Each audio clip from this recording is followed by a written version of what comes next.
hair looks really cute, Robyn. It's like looks so fluffy. Thank you. It is fluffy. Yeah, it looks so thick. Pam did a Snapchat of my hair in bubble braids. Oh, cute. Yeah. It was really cute. I mean, I've watched it twice since then, but How come I didn't see that? you'll have to yell at Pam because that's not very nice of Pam. Pam.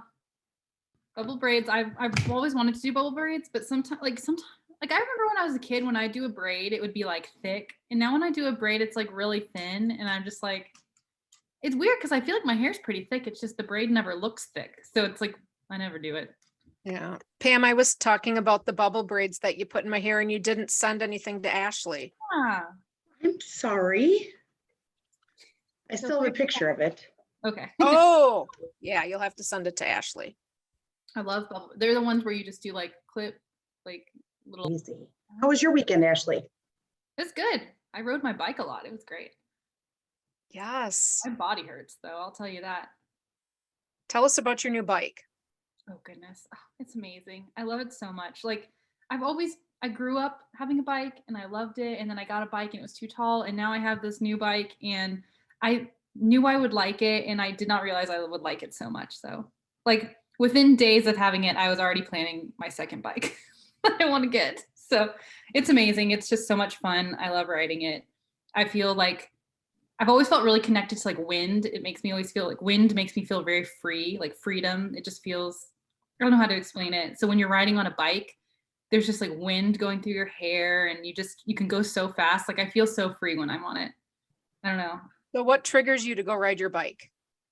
I just love it. Like there's something, I just crave it now. It's so crazy. I don't know. It's just, it's such a, and this is a good segue too, because into our topic today, because Yeah, that's why I'm asking. Ooh. it's enjoyable to me. Like when I got into running a couple of years ago, I would do it because it was good for my health, but I always found that I would get sore after it. And then it was more like a chore to do it. Like riding my bike feels like just a pleasurable activity. It's so much fun. It doesn't feel like working out, yet every day after I get off of it, I feel great. I just feel like detoxed almost in a way. I don't know how to explain it, but I don't feel sore in a way. I don't know. Interesting. Great. What triggers me? Just the feeling of just being happy on it. I don't know. Well, today we have Pam with us. Have you been in an episode before with us, Pam? Mm-hmm. Which one was that? That was a long time ago. We were in Florida. I was going to say, I think you were in Florida. It was about manifesting. Yeah. Oh, Yes. Yeah. Yeah. So everybody, Pam is joining us today. How was your weekend, Pam? Oh, my weekend was fun. I went to this cute little cabin in southern Wisconsin. Mm-hmm. Mm-hmm. And Cabin I did. that I know of? What's that? Is this a cabin that I'm aware of? Mm-hmm. Mm-hmm. Yes. Where those firewood pictures were from? Mm-hmm. Ugh. I got to cook food for my people, so I really enjoy doing that. Ask Robyn; she'll tell you. Yeah. What kind of food are we talking here? Ooh, breakfast. Yes. We didn't necessarily have lunch. We had a late breakfast and like more of an early supper. Mm-hmm. We had spinach dip and steak and eggs. Oh. We call it supper and not dinner. mm-hmm. Oh my gosh. I had a conversation with someone about this the other day, about how supper is technically the term for dinner. Yes. Dinner used to be lunch or something. Was that it? Lunch and dinner. So my great aunt and uncle and my grandma on my maternal side would call dinner lunch. And so they would always say to me, do you want such and such for dinner? And I'd say, no, I'd want spaghetti or pizza or chicken or something. And they're like, no, it's, at noon. And I said, well, that's lunch. That's not dinner. So, yeah. Okay. I'm glad I didn't make that up in my brain. You did not. The funny part about that is it's called brunch for a reason, breakfast and lunch. It's not called the Brinner. Brinner. Oh, yeah. Breakfast and dinner. No. Yeah. So And Yes. being one of the people that Pam was cooking for this weekend, I can attest to the fact that she is a fantastic cook. Thank you. Yeah, which Makes begs me the happy. question. I was gonna say, what did you do for the weekend, Robyn? But it sounds like we already know. I ate. Yeah. I also rested. So with 29029 training, I should not have been resting, but I did. I took 3 days off to rest. And behind me is also a part of the topic today. It is my calendar that James Clear, the best-selling New York Times author of Atomic Habits, talks about in one of his YouTube videos and also in the book, of having some kind of a cue and a trigger that makes you want to do that said thing. So having a calendar, and I color code everything, I can see where things are going well and things are not going well. And that is why I have my calendar behind me today, because we are going to talk about Atomic Habits by James Clear. I will say that there's a spoiler alert that all three of us absolutely positively love this book. Yeah. Mm-hmm. It's hard not to. It's just so good. It is wonderful. This is my second time reading. Is your second time, Robyn? The first time I had a hard copy of it, doing 75 hard. Yeah. But then I also had the audiobook version because I wanted to hear it on my walks. And then also, did I do it? Oh, and then I just listened to it again on Audible. So, and Pam, was this your first time? Mm-mm. I listened to it the first time when we were down in Florida. Gotcha. And then I started listening to it again. And I actually purchased the book on my Kindle and have been reading it on there. It's like a circle for you. You were on our podcast in Florida, and then you were listening to this in Florida, and see, perfect. I do have to say that I have so many notes that it's kind of distracting for me. This time I made tabs. Yeah. Yeah. Yes.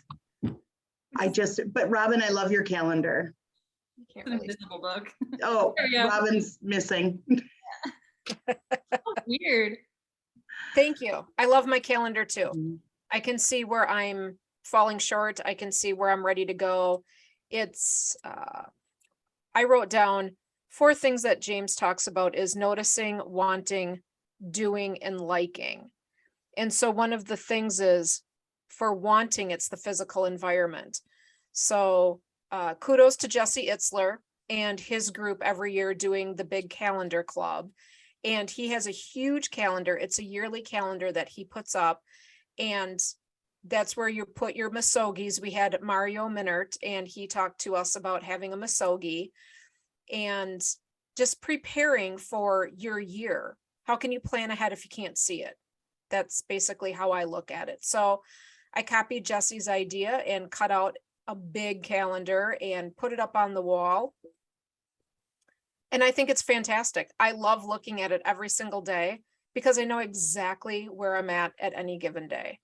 So he does talk about your physical environment, which is why I was asking Ashley, what parts of biking do you really enjoy in order for it to be a cue or a positive trigger to get you to continue to do it? And it's not necessarily motivation. It's a lack of clarity that people have. And I always thought about it as motivation. Do I have the motivation to get up and work out 5 days a week? Not really. Sometimes I do, but why is it? I have a clear goal in mind. Therefore, I go for it. I can see it. It's the wanting. This is what I want. So now I can see it. Now I can do it. What is the cue? In the morning when I come into my office, I look at my calendar. It's time to go. The doing it is you just have to do it. Just do one set. If that's all it is, at least start there. And then the liking. I like how I feel. I like how things are going. I like taking walks. I like hiking, except not on Upper Silvis in Ketchikan, Alaska, but that's for another episode. Well, it's funny you mentioned that because now I kind of get where you're getting at with that triggers thing. Yeah, I feel like with biking, it's very similar. I know in part of the book he talks about making things so that you can see them, so that you're reminded of them. I think he talks about like putting a book next, like on your pillow or something. That is one thing that I have done. So part of the reason I got a bike is I wanted to work out. I have some like fitness goals that I want to hit. And also I may have talked about this on here, but I have high blood pressure just genetically. And I'm trying to work harder at getting it lowered naturally so that I can hopefully come off medicine one day. But that's one of those things where running just wasn't cutting it. And in the book, he talks about doing something that you enjoy. And I found that just running didn't really make me happy, but I do like working out. I love the feeling that it gives me. It's just running wasn't it for me. So I've always loved biking. It's something that I've always liked to do. I just didn't have a bike currently. So when I bought one, I made an investment, which he also talks about in the book, where he talks about making it so that you like it. Like if it's a bike that it was a little bit of a stretch, but I knew that I would really love it. It's just one of those things. But also I do put the bike I can't see it, but it's right by my dining table. Right when I walk in, I see the bike when I come home from work. And normally if I wasn't doing the podcast today, I would be out riding it because it's the first thing I feed my dogs and then I ride my bike because it's one of those things that I'm reminded of it as soon as I get home. And it's just become like an ever just present thing in my life. Plus I'm on an app that tracks it. So it's one of those things like I'm notoriously not the best at creating like concrete goals. Although this year I've done pretty good about paying off student loans and then also like reading a certain amount of books. I've like created, but now I've told myself, I need to ride a certain amount of miles per week, which I can now track on my app. Although I need to get a calendar like you, Robyn. I like physically writing things down sometimes. Well, that's why you can see there's written things on it too. So not only is it color coded for me to easily see where I'm at, I also write on it to say, I did 15 miles on the bike, or I did 3.2 miles walking today, or you can see just all the different types of color coding. 10,000 steps a day gets a green mark on the date of the month. I mean, I have the whole thing down. But it's easy to see. And I can look at it and say, oh, I didn't eat very well on that week. Okay, I need to get those magenta colors back on. So January didn't do real great. I'm curious because this is something that after reading the book a second time, I think I want to go ahead and do and just log. Is I think there's a chapter in there where they talk about going through like your routines and saying this is a plus or this is a neutral or this is a negative, because I feel like for the most part, a lot of my habits nowadays are pluses. Like I make my bed in the morning. I eat really healthy breakfast now. But there are of course things like when I come home from work, I do my bike, but then sometimes I'll just veg and play on YouTube or something, which is not the best habit. So I probably once I get back from like a vacation I'm taking soon I really want to go through and catalog all of my habits that I know I do every day and actually look to see what their score is, if they're positive or negative. That way I can start tracking them, which I don't know. I don't know if you do that, Robyn or Pam, or if you've started doing that yet. No, but I would really like to. It's funny too, because I think you give it a plus. It's a score. It's the habit scorecard or something like that, isn't it? Yeah. So you give it a plus if it's something that's good, that works towards your goal. You give it a minus if it's a bad habit, and you give it an equal sign if it's a neutral habit. So, and I think at one point he references too that if you want to get up in the morning and make your bed, then that would be a positive thing. If you get up in the morning and you lay in bed and you're looking at YouTube or TikTok or whatever, that's a negative thing because it's holding you back from doing the other things that you want to get done. Yeah. I have a question, if I can, real quick, Ashley, about the bike. When you decided that biking was it for you, and he also talks about making it desirable, which Robyn and I talked about this weekend. How do you make that desirable? Is it the bike? Is it the time of day that you decide you're going to go biking? Like, I think that's kind of why I got the bike that I did, is I wanted to, I had like a budget in mind and I went a little over because I knew it had the things that I wanted that would make me want to ride it. So that's kind of how that happened. But also like, I like riding it at certain times of day. I have the ability, I have like a SUV, so I can just kind of shove it in the back. And I love just going to like greenways and exploring the city. And so I can do that with my bike now. So it makes it, I love exploring. So by having a bike, it makes me want to ride it because now I can explore so much of the city so much quicker than I could if I was just walking or running. I don't So, know. so one of those bells and whistles, what, I know all of us have different things. We could have a list of options and all three of us would pick all three different options. What was the option that spoke most to you, that you really wanted the bike because you knew you would ride it more if you had this particular option? I don't know that it was a particular option, for instance. It's a well-known bike brand. And it was one of those things that I knew I was just getting into biking. I've never been in, I had a bike growing up, but I'm sure it was like a generic bike. But I had seen really good reviews about this particular brand. It's specialized. It's just a nice brand.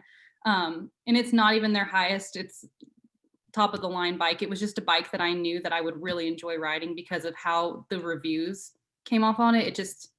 It's really easy to use. It's light. I can like lug it around. It's good wear and tear. It has a great shifting system. So it's not easily broken. So I knew, because I know that if something were to break, I would probably procrastinate. And, I wanted it to work well and for me to like it. So that's just my personal opinion. But I also like that you can kind of like add things to it. It's very like customizable on its own. It's awesome. Yeah. All right, Pam, you said you had a whole list of notes. Let's hit it. Well, I am currently identifying as organized, as Robyn will tell you. Are your notes in your book or are they on a piece of paper? On a piece of paper, because it was in my Kindle. I read it. Oh, yeah. So yeah, I just jotted a few things down. But one of the things that I noticed, one of the parts that he talked about in there was how you identify, like changing your identity. I'm like, very interesting. Like organized. Yeah. So I have a very strong desire to be organized. I lack the ability, but I have a desire. I want to be. I don't know where to start, but I'm getting help with that. So my first order of business was my makeup drawer upstairs. Ooh. I was at Costco one day I was at the store one day. And I got these two little organizers. I went through all my makeup. I threw away a huge bag of stuff that I never used. And I got it all organized. It's super convenient. It's user friendly, all of that. The next order of business is my kitchen. Wait, I also did my dresser drawers in my bedroom. Yeah. In the book, I think in the very beginning of it, he talks about just like the 1% rule. If you just do 1%, a little bit more, chip away every single day, it ends up like compounding. And then like you said, you are organized. It just takes a little bit every single day. Well, and he talks about people like smokers or runners, for instance, like I used to smoke. No, I am a smoker. No, I'm not a smoker. Like, how do you identify yourself? That's one of the things. So, the big standing joke then is I identify as organized because I want to be. I don't know. Is there anything else you want to have become your identity, or are you just working on organization? That's it right now. I would like to identify as a healthy person as well. I am healthy. What would a healthy person do? Would they get up? Would they go for a walk? Yes. Would they go for a walk at night? How, where does that fall in a line? Would a healthy person have seconds or ice cream? That's what, I was about to say, recently we've been having a lot of ice cream socials where I work, and I keep telling myself, it's okay to partake sometimes, but when you go back, like I'm trying to make healthier choices and not get it every time. Right. Sometimes it's okay. It's okay to splurge. Yeah. I have a couple things on that. The one thing that he does talk about is consistency and repetition will change your identity. So you can identify as organized, but if you don't do anything about it, you really aren't identifying as organized. And I do have to give kudos to Ashley Randall, who we have had on the podcast, because I did say that to Pam. I've stopped going back for seconds. Like, what would Ashley Randall think?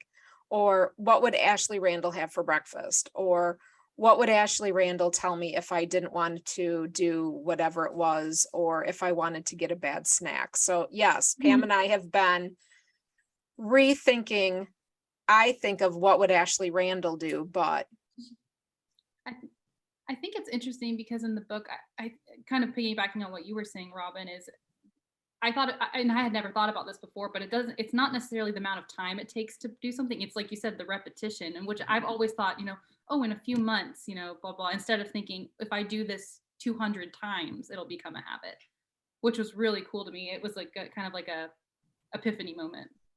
yes, I remember that and thought the exact same thing. It's how many times. So Yeah. they would always do Beachbody, for example, Autumn Calabrese's 21-day fix. It takes me way more than 21 days. So 21 days is like, that isn't going to do anything for me. I need about, I don't know, what are we on 8 months worth too?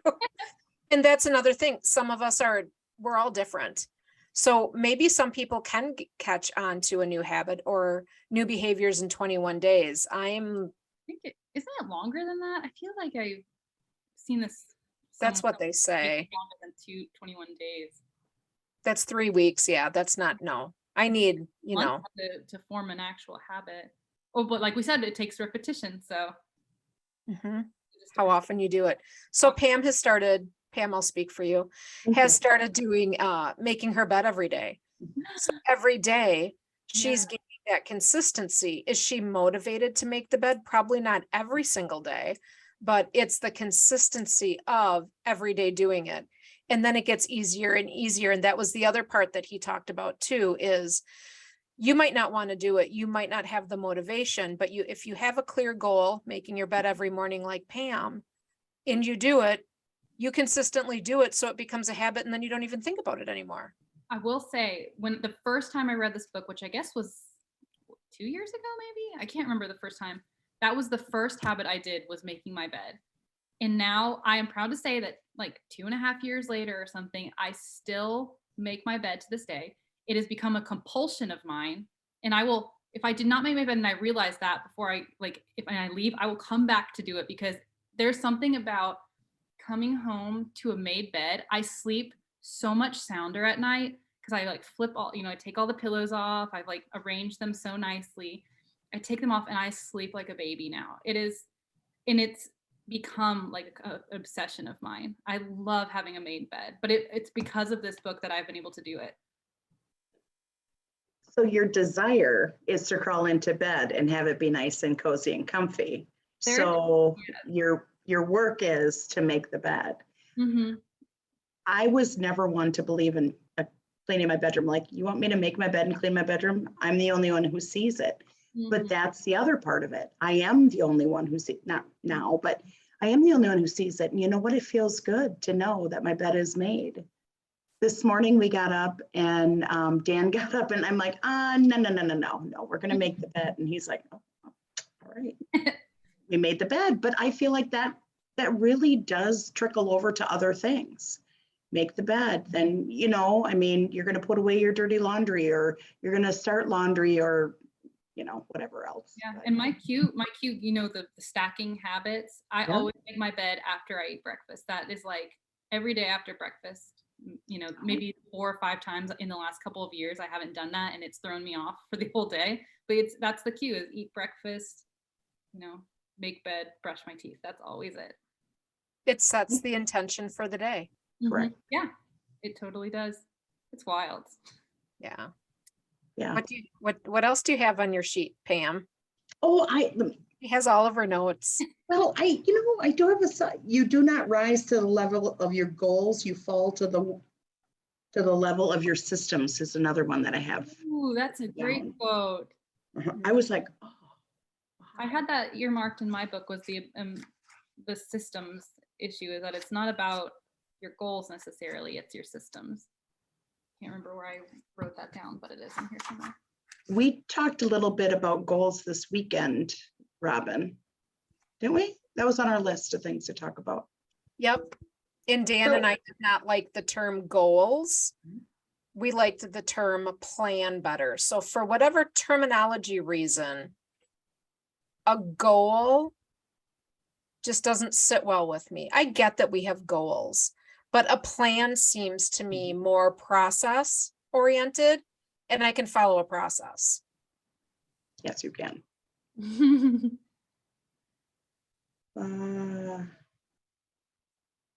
So the other thing, this is kind of off that, well, goals versus systems. Goals are about what you want to achieve. Systems are about the process that lead you to those results. Mhm. I like that too, but that kind of goes along with the plan. If you have a goal but don't have a plan, you're not going to reach your goal. No. Yeah, the word I wrote down too that stood out was trajectory. I think it was the trajectory of your goals, and it's not about necessarily the goal itself. It's about the trajectory that you're on and working towards bit by bit and little by little. Can you elaborate on that? The trajectory? Yeah. Oh gosh, let me flip to where I wrote this down. Let's see. I mean, I think let's see. Have to, I mean, really, I mean, when I think of trajectory, it's just the way that you're heading. So, I mean, it's one of those things where I think it's kind of like you're saying, you fall to your system. So if your trajectory is heading up, but then sometimes you kind of fall back, you got to work on your trajectory so that you're not changing it. Is kind of how I see it. Okay. Is that when he used the example of the airplane?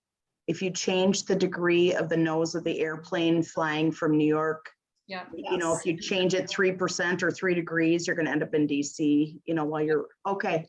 Thank you. You got to stick to it. And like even there's obviously times where we skip, you know, but it's keeping that same trajectory and yeah. Thank you. Little bit counts. Gotcha. Yeah. Anything else on your list? No, someone else can chat. No, keep going. Yeah. I want to hear from all big things come from small beginnings. I love that. Mm-hmm. That just always makes me think of like a tree and like, you know, a tree coming from an acorn or something. There's so much energy like in the beginning of something. At work, we always start with foundational things, very easy, basic things. Even if the person is wildly intelligent, has done the job for, you know, however many years, we always start with the fundamentals. And I think it's really important. Why sometimes people get irritated with it, but in the long run, it's always going to serve you to start at the basics. Mm-hmm. So Ashley, probably you did not just start riding 50 miles the first time you took your new bike out. You probably did 3, 5, 10, Mm-hmm. and that was it, if even that. Yeah, So I mean, the first time I took it around was just around my neighborhood just to try it out. yeah, and it's the same with anything. So Pam identifying as being organized started with her drawers or whatever it is, the makeup drawer, her closet, now moving into the kitchen. You're not going to do everything at night, and I think overnight, and I think that's where people get discouraged is, well, I wasn't able to ride that 50 miles, so I'm just not going to ride my bike anymore. Or I can't jog a 5K, so I'm not going to jog anymore or run anymore, whichever term you want to use. But I can certainly walk, so I can walk a 5K. I love that. I think that draws back to his point about like starting off with just a minute, because that's one thing I'm definitely guilty about that, Robyn. We're thinking like I grew up being pretty good at picking up things very easily, but I would get very discouraged if I didn't master any, like for certain things, if I didn't get them immediately, it would discourage me and I would just give up and say, well, then I'm just not good at this. When really I wish I had disciplined myself more to do 1 minute or just practice 1 minute. That's one thing that I'm trying to learn a language right now. And I tell myself just one lesson. Some of these lessons are like a minute and a half long. So I tell myself just one lesson, just one lesson.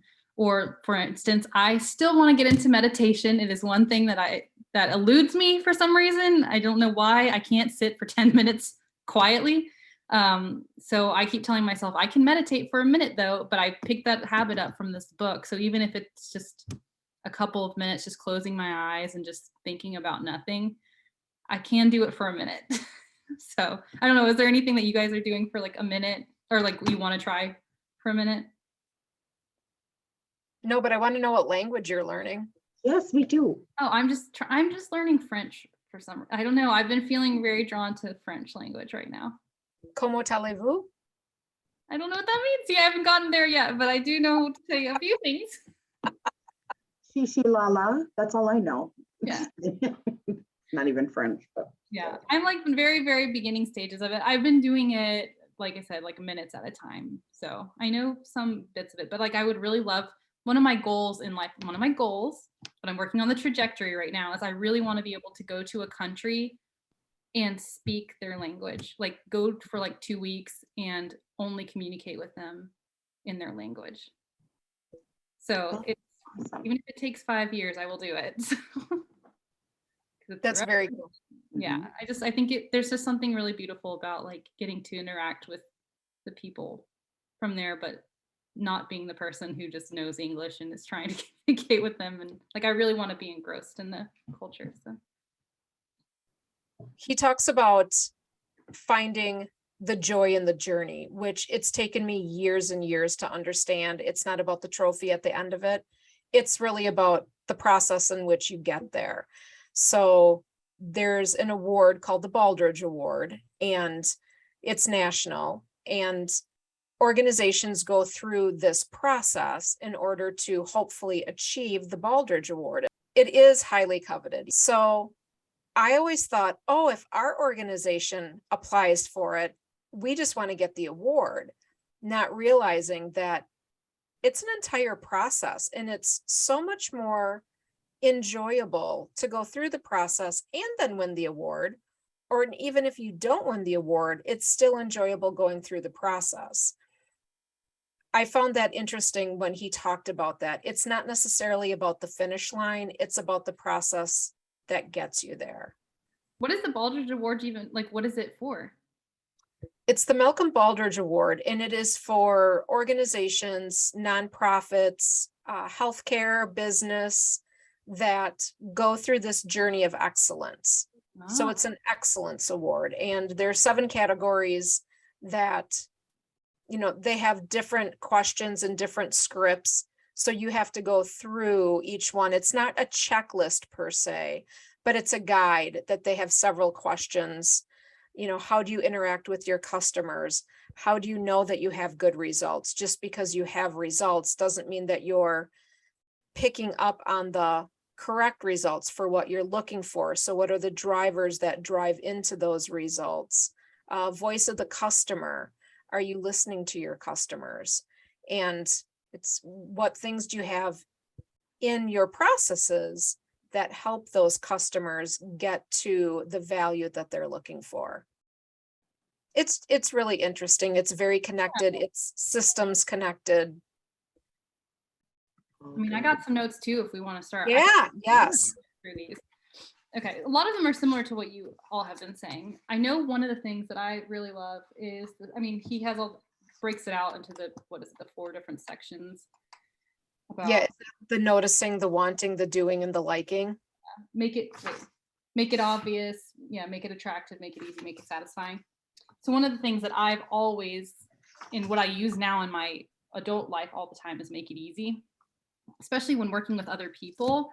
That's one thing, is like taking out all of the, and I guess it's with also breaking bad habits too, because I do this is just something that resonates well with my personality, is if I either make it easy or make it very hard for myself, I find it very easy to do habits. So for instance, like I said, putting the bike next to the door when I come into the house, that makes me immediately think that. Or specifically though, with bad habits, and I've got a few other ones that I've got to work on, but like I know myself, if I buy a box of Fruit Loops, I will eat the entire box of Fruit Loops in one sitting. And I'm not even exaggerating. I will eat all 10 servings of Fruit Loops in one sitting. So I don't buy Fruit Loops, and I don't buy chips because I do the same thing. Like there are certain things that I just don't buy because when they're there, I automatically partake in them. The same thing with Instagram. I knew beforehand, Robyn knows I've been off social media for a while, but I know myself and I do get very addicted to it.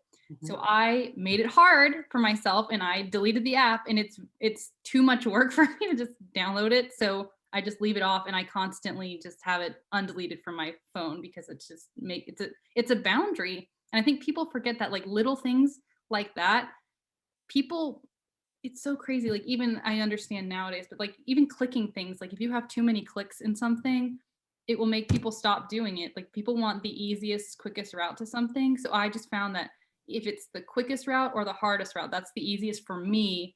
I don't know if you two have like certain things that help you build habits, but I know for me, the make it easy and make it hard is so how I create habits. It's a little bit of everything, but those in particular are so helpful to me. So Mine is A lot more, of things. make it desirable. really, What Yeah. about you, Pam? I would have to say with make it desirable. It has to make me feel good or accomplished. yeah, that makes sense. So yeah, and that's how I feel too, is that I have like little bits of that, but I find that like even things that don't make me extremely happy, like if I cut a bad habit, like sometimes my bad habits really don't make me feel anyway. It's just like I just do it automatically. But if I make it harder, like eating chips makes me, I love it in the moment, but I always feel sick after them. And I realized that like it's just a quick dopamine hit. And so I don't feel great doing it. It's just something that I have to break because I get ahead of myself. And that's why making it hard has been helpful for that. But I don't know. But yeah, that was a big one. Let's see. Okay, so kind of piggybacking also on what you said, Pam, I was going to tell the story of like the identifying as certain things. So I know when I was notorious for this years ago, I have always told myself ever since I was a kid, and I think it's probably because I grew up being told this, is I've always thought I was clumsy, like forever. I am bad about bumping into things. I drop things all the time, or at least I did in the past. But I have been working on it so much even during the pandemic, I stabbed my finger, and it was just one of those things. And it was that moment actually that I started telling myself that I am like graceful or I am mindful, because I find that I'm not clumsy. It's just sometimes I just don't slow down to think or I just need to slow down is what it is. And so I keep telling myself that I have time, I am mindful of what I'm doing, and that has helped a ton. So I don't know. Yeah, that's helped. It's changing your identity, how Yeah. you identify yourself. That's awesome. Yeah, because I'm trying to get better about the clumsiness. So let's see. A lot of these are same as yours. I'm flipping through tabs. That's the repetition part. Yeah. I think the repetition part is gold. Mm-hmm. Yeah, and I've got to get better about planning it like your calendar though, is like, because I feel like I know that I repeat things, but I don't write them down, and I think that would be so helpful for me. See like exactly, especially when it comes to water. I think that's what a lot of people try to strive for, is like making sure you drink enough water. It's so basic, but I don't drink enough water, and I need to get better about writing it down. So I'm going to bring up an example. Robyn and I talked a while back, and we, like on Sundays or whatever, we'd be like, all right, what's your goal for the week? I'm going to drink 75 ounces of water and blah, blah, blah. And I feel like I drink a lot of water. Robyn's drinking her water right now. I probably should take a drink of mine too. I don't have any water. But I always thought I drank a ton of water. And then I'd get like a headache or something. I'd be really tired. And I'm like, I'm dehydrated, but I drink a lot of water. Well, I stopped putting ice in my water and started keeping track of my Bubba kegs that I would drink. They're 24 ounces a piece, whatever. And I did good. This last weekend, I brought 3 gallon jugs of spring water, because I'm like, I am going to drink a gallon of water every day. I went through 1. Oh no. It's so funny though, because yeah, and I was about to say the gallon water is actually a great idea for it though. Because that's how I am at work, is especially with the make it easy, is I would tell myself I'm going to drink water. And so I'd get like a cup of water, I'd fill it up at the beginning of the day. But then there was a hurdle in that when I would finish that water, I wouldn't go and refill it. And so then I told myself, all right, so I have a huge water bottle at work that has all the water ounces that I need to drink while I'm at work. And I just fill it up at the beginning of the day, and that's where it is. And I don't have to fill it up several times a day, because even just that one act of having to get up and refill is too much for me, apparently. So make it easy. It can be too much sometimes. You could get distracted. Mm-hmm. Too many things back to back. It was Yeah. just too much. Yeah. How about you, Robyn? Yeah. With my water, I keep going back and forth. So water is always an issue. It was with 75 hard. It was the hardest thing in the Mhm. entire program for the 75 days of drinking enough water. I find that I want to go to Amazon probably once every 2 weeks, and I want to buy that gallon container where it tells you where you're at, or you should be here at a certain time. I don't know that I really care about that, where I should be at a certain time, but I can see it then in a gallon container. And then I think, no, because I'm not going to just drink that gallon of water. I want maybe a little flavor to it. So maybe I want some lemon with it, or maybe I want cucumber blueberry, or maybe I want a packet of something in it to give it flavor.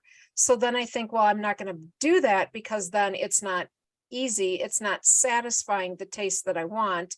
So I have shaker bottles that are 25 ounces, and I know exactly how many of those I drink a day, which is typically 2 or 3. So I'm finishing my third today at 6:01 p.m. Central Time. So I won't get 100 ounces in today, but my goal is always 100 ounces. Will I do it tomorrow? I hope so. But then it also comes into play.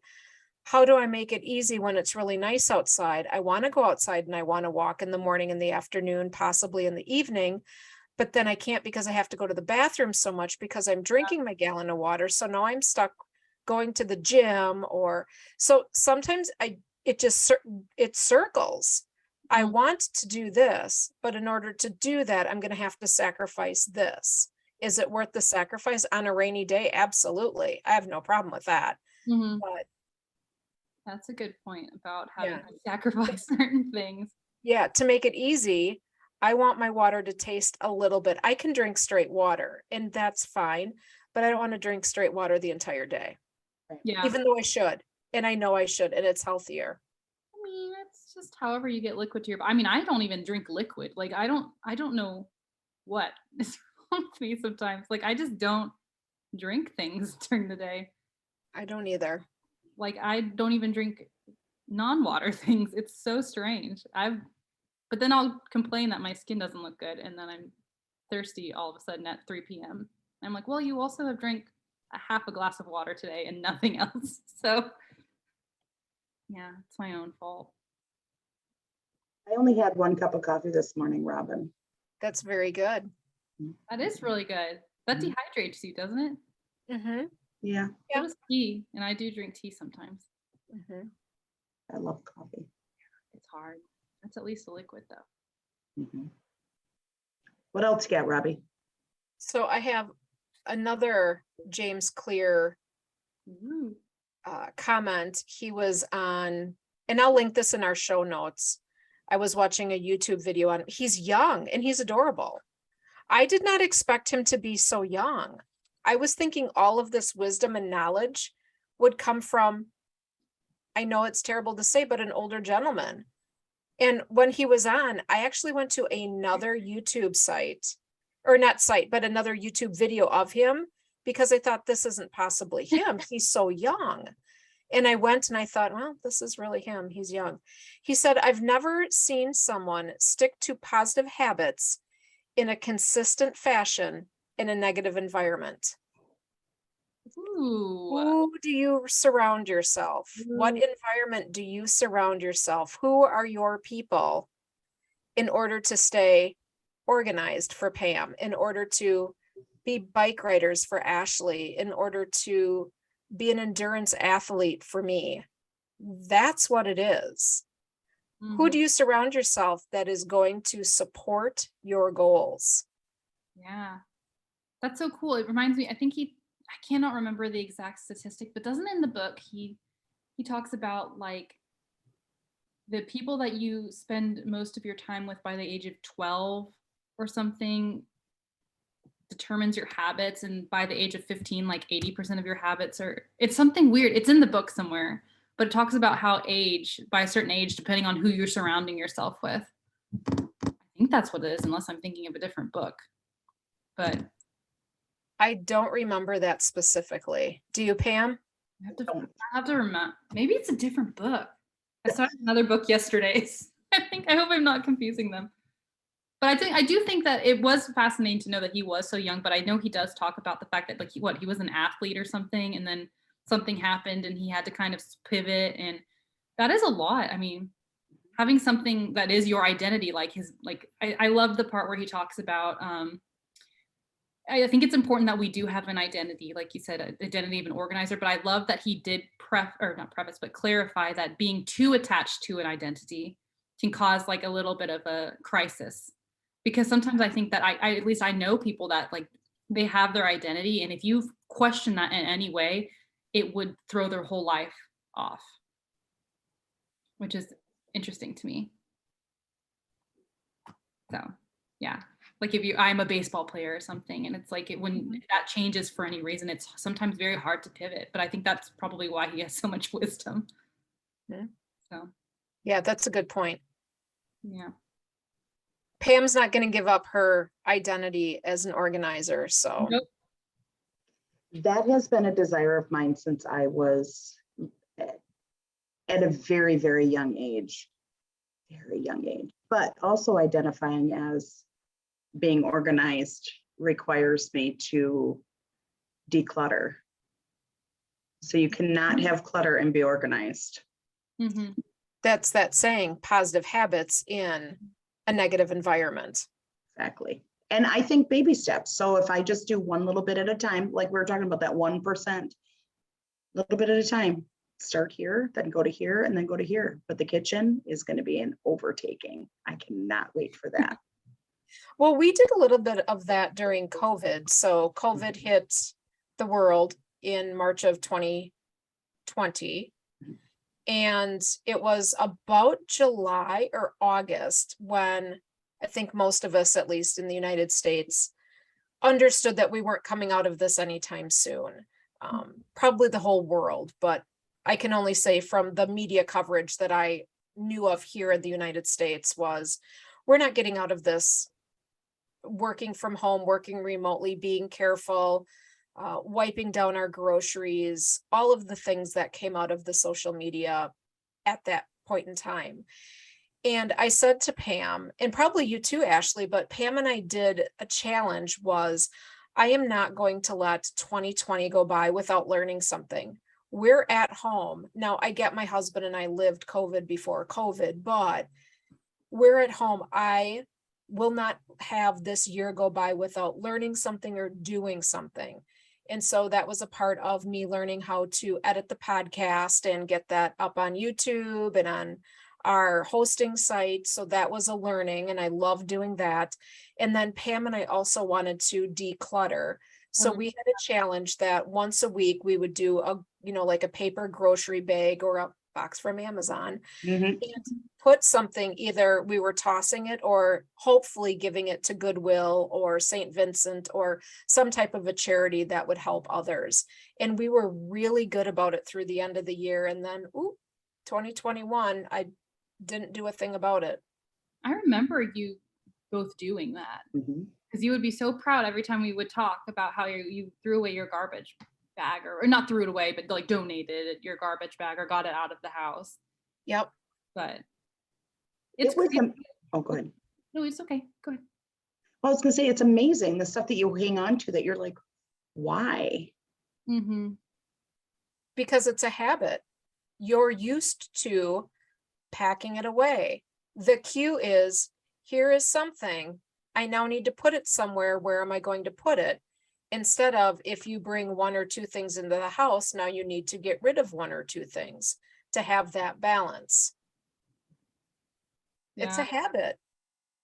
I'm trying to be better about, if I haven't used it in a certain amount of time, just getting rid of it. Like, unless it's something like, I don't know, sewing needles or something that I will need eventually, but like sometimes I just have decor that it's like shoved in a drawer, and I'm like, I like Marie Kondo. I don't think you didn't do the Marie Kondo thing necessarily, but oh yeah. Did you like Marie Kondo? Yes, loved her. Okay, for some reason I thought you hadn't done that book or something. No, I very much liked Marie Kondo. Maybe it was the books we talked about. She always says, get rid of your books. And I'm like, Oh, not, yeah, we were like, yeah, we're not buying dude, that I kind think of. that's what it was.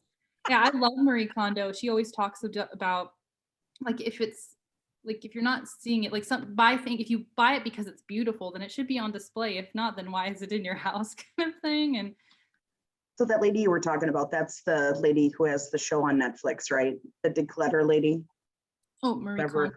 Yeah. Okay. All right. I was just curious. If you like Marie Kondo in that show, do you watch oh god, what's the one? It's the one about the people in Nashville. Do you know what I'm talking about, Robin? Homesteaders? No, it's the best show. It's hilarious. They make me think of you, Robin, every time. Uh-oh. No, they're so funny. Show in Nashville. I mean, I am funny. No, they are so funny. Pam, Yes, you are, Robin. You're very pretty too. thank you. I hope that's not a candy bar. Get organized. It's Get Organized with the Home Edit. Have you seen this on Netflix? No, but I'm gonna. Oh I'm my writing god. it down. It is the funniest show. It's about these two girls and they're in Nashville and they remind like the way they talk reminds us of us three. It's like her and her buddy. And they just declutter like Pam, if you're on an organizing kick, I swear to you, you will love this show. I've never been more organized in my life. It's called Get Organized with the Home Edit. And She'll be watching that right after we hang up. it's not even just about organization, it's also just the funniest thing you've seen. Like their banter is hilarious. And they just organize people's homes for a living and they travel and do like famous people's homes and they do like they'll do in every episode they do one famous person's home and then they do one person like a normal person's home. You come into my home. It will make you, I swear to you, if you watch this and you don't go out and buy a bunch of containers by the end of the week, I will be shocked. It is the best. I've binge watched both seasons. They're coming out with another one. It is such a good show. I'm gonna start it this week. Both of you watch it. And then tell me that it doesn't remind you of how we talk to each other. It is, they're so hilarious. But and that's on Netflix, you said, right? yeah, it's on Netflix. Okay. And it's so good. Perfect. Yeah. So yeah, we would love to hear your book suggestions. You can email us at icandoanythingpod@gmail.com or our website, icandoanythingpod.com. Or Facebook, Instagram, those places as well. Facebook, Instagram, and Twitter. Twitter, yes. So yeah, in the meantime, I guess stay awesome. And keep reaching for your anything. Goodbye. Bye.